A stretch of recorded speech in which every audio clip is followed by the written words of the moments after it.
అందరికీ తెలంగాణ ప్రజానీకానికి మా Telangana film chamber of commerce subscribers and అభిమానులకి సినీ అభిమానులకి ముఖ్యంగా నా నమస్కారం. ప్రస్తుతం జరుగుతున్న సిచ్యువేషన్స్, మరి ఒక సినిమా, మరి ఆ సినిమా దేశ స్వతంత్ర పోరాటానికి సంబంధించింది కాదు, తెలంగాణ పోరాటానికి సంబంధించింది కాదు, ఒక రాజ్యం కోసం లేదా ప్రజల కోసం పోరాటం చేసే సినిమా కాదు. ఎర్రచందనం దొంగతనం ఎట్లా చేయాలి, రాష్ట్రాన్ని దేశాన్ని ఎట్లా దోచుకోవాలి అనే హైటెక్ లెవెల్లో ప్రజలకి చూపిస్తూ, మరి ఎమోషనల్గా ఉన్న యువతని పక్కద్వారి పట్టించేందుకు క్యాష్ చేసుకోవడం కోసం ఒక సంవత్సరం 2 సంవత్సరాలుగా దీన్ని ఎమోషనల్గా మరి పబ్లిక్ని బ్లాక్మెయిల్ చేస్తూ క్యాష్ చేసుకోవడం కోసం దీన్ని హైలైట్ ధోరణిలో తీసుకుపోయి ప్రజల్ని మోసం చేయడం కోసం, దేశాన్ని మోసం చేయడం కోసం, క్యాష్ చేసుకోవడం కోసం తీసిన సినిమాగా ఈ పుష్ప 2 భావించవచ్చు అనేది వాస్తవం. మరి ఈ సినిమా అభిమానులు, యువత మరి మంచి టైంలో, చదువుకునే టైము, మంచి దారిలో చెడు దారిని వెతుక్కునే ఒక ఏజ్ ఉన్న, ఫ్యాక్ట్ ఉన్న యువతని టార్గెట్ చేసుకొని ఈ పుష్ప సినిమాని మరి ఇంత పబ్లిసిటీ చేసి, ఏ యూట్యూబ్ పెట్టినా, ఏ సినిమా పెట్టినా, ఏ ఛానల్ పెట్టినా డబ్బు పెట్టి పబ్లిసిటీ చేసి ఎమోషనల్ బ్లాక్మెయిల్ చేసి పబ్లిక్ని క్యాష్ చేసుకునేందుకు తీసిన సినిమా. మరి దాన్ని ఒక హీరోనే విలన్గా క్యారెక్టర్ చేసి విలనిజాన్ని ప్రపోజ్ చేసి, ఒక హీరో అంటే ఎలా ఉండకూడదు, ఎలా ఉండాలి అనే దాన్ని విజ్ఞతను మర్చిపోయి మరి నటించిన ఒక అల్లు అర్జున్ వికృత చేష్టలు. మరి ఇది అంతేకాకుండా ఆయన అహంకారానికి పరాకాష్ఠగా ఈ సినిమా చెప్పొచ్చు అని చెప్పినది వాస్తవం. మరి నిన్న అసెంబ్లీ సాక్షిగా ప్రజలలో సినిమా మూమెంట్ ఎడిపోతుంది, సినిమా పెద్దలు ఎటు తీసుకుపోతున్నారు, దీని క్యాషిజం, మిడిల్ క్లాస్, లోయర్ క్లాస్ చూడేసే సినిమాలు కాకుండా మరి దీనితో రాంగ్ మార్గంలో పోయి మరి సినిమా భ్రష్టుపట్టే పరిస్థితికి వచ్చింది వ్యవస్థ అని కాంగ్రెస్ ప్రభుత్వం వచ్చిన తర్వాత ప్రత్యేక దృష్టి పెట్టి మరి దీని సినిమా ఇండస్ట్రీ మంత్రిగా మరి కోమటిరెడ్డి వెంకటరెడ్డి గారు, ముఖ్యమంత్రి గౌరవనీయులు రేవంత్ రెడ్డి గారు ప్రత్యేక దృష్టి పెట్టి ప్రతి సందర్భంలో సినిమా ఇండస్ట్రీ గురించి దీన్ని ఎట్లా ప్రక్షాళన చేయాలని చెప్పిన ఆలోచిస్తూ నిర్ణయాలు తీసుకుంటున్న సందర్భం. దీంట్లో మా తెలంగాణ ఫిల్మ్ ఛాంబర్ ఆఫ్ అధ్యక్షులు మరి ప్రధాని రామకృష్ణ గారి సారథ్యంలో తెలంగాణ ఫిల్మ్ ఛాంబర్ నుంచి 2-3 సందర్భాలలో కోమటిరెడ్డి వెంకటరెడ్డి గారిని కలవడం జరిగింది.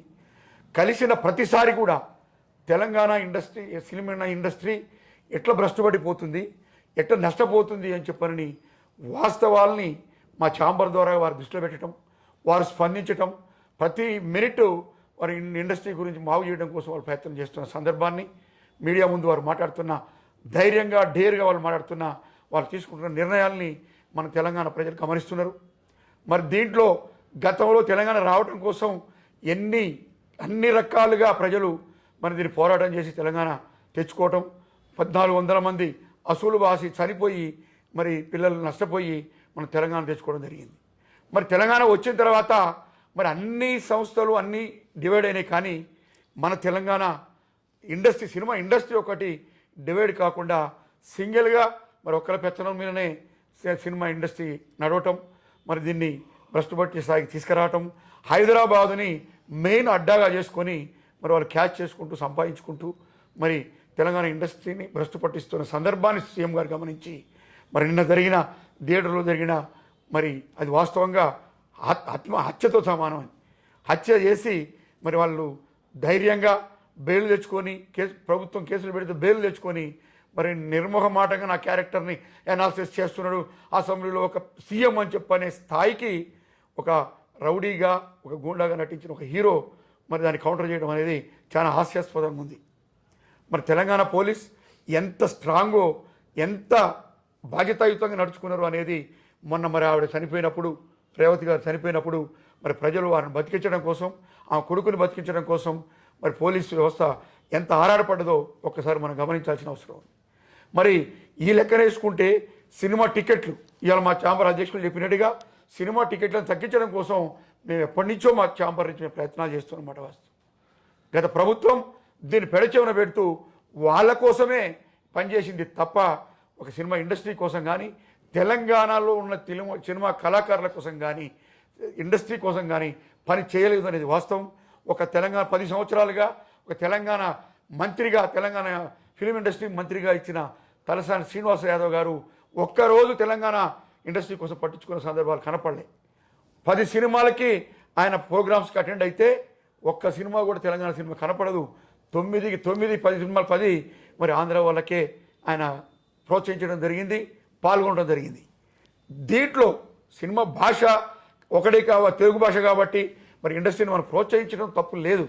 కానీ తెలంగాణ తెచ్చుకున్నది దాంట్లో కింది స్థాయి నుంచి పై స్థాయి వరకు 24 క్రాఫ్ట్స్లో ఉన్న టెక్నీషియన్స్ కానీ ఆర్టిస్టులు కానీ ఈరోజు మనం అభివృద్ధి చెందకపోవడానికి మన సినిమాలు తీసిన సినిమాలు ఇటు చేసుకోకపోవడానికి ఇవన్నిటికీ ఒక ముఖ్య కారణం మనం గమనించాల్సింది మన తెలంగాణ ఇండస్ట్రీని మనం సపరేట్ చేసుకోలేకపోవటమే అనేది ముఖ్యం.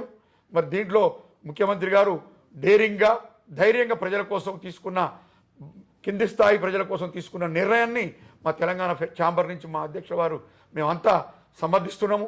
కోమటిరెడ్డి వెంకటరెడ్డి గారు ధైర్యంగా తీసుకున్న మరి ఆ నిర్ణయాలను మేము సమర్థిస్తున్నాము. మరి టికెట్ని పెంచడానికి వీలు లేదు అని చెప్పారని అసెంబ్లీ సాక్షిగా ముఖ్యమంత్రి గారు చెప్పడం, దాన్ని సినిమాటోగ్రఫీ మంత్రి కోమటిరెడ్డి వెంకటరెడ్డి గారు నిర్మోహమాటంగా ఎంత లావోళ్ళు వచ్చినా ఎంత పెద్ద నిర్మాతలు వచ్చినా ఎంత వాళ్ళు ప్రలోభాలు చేసినా మా ప్రభుత్వం లొంగదు, మా ప్రభుత్వం ఈ నిర్ణయానికి కట్టుబడి ఉంటుంది అని చెప్పారని మా మంత్రి గారు చెప్పడం హర్షించదగ్గ విషయం. దీన్ని తెలంగాణ ప్రజలు మొత్తం కూడా హర్షించాలి. ప్రతిపక్షాలకు కూడా ఒకటే విన్నవించుకుంటున్నాం, తెలంగాణ ప్రజలకు నష్టం జరగకుండా ఉండేంత వరకు మీరు రాజకీయాలు ఎన్నైనా చేయండి, కానీ తెలంగాణ ప్రజలకి నష్టం జరిగే విధంగా తెలంగాణ ప్రజలు భ్రష్టు పట్టే విధంగా చేసే ఇలాంటి వాళ్ళని మీరు ప్రోత్సహించే ప్రయత్నం కనుక ప్రతిపక్షాలు చేస్తే ప్రజల మనసులలో మీ స్థానాన్ని కోల్పోయే అవకాశం ఉంటుంది. మరి టికెట్ని పెంచడానికి వీలు లేదు అని చెప్పారని అసెంబ్లీ సాక్షిగా ముఖ్యమంత్రి గారు చెప్పడం, దాన్ని సినిమాటోగ్రఫీ మంత్రి కోమటిరెడ్డి వెంకటరెడ్డి గారు నిర్మోహమాటంగా ఎంత లావోళ్ళు వచ్చినా ఎంత పెద్ద నిర్మాతలు వచ్చినా ఎంత వాళ్ళు ప్రలోభాలు చేసినా మా ప్రభుత్వం లొంగదు, మా ప్రభుత్వం ఈ నిర్ణయానికి కట్టుబడి ఉంటుంది అని చెప్పారని మా మంత్రి గారు చెప్పడం హర్షించదగ్గ విషయం. దీన్ని తెలంగాణ ప్రజలు మొత్తం కూడా హర్షించాలి.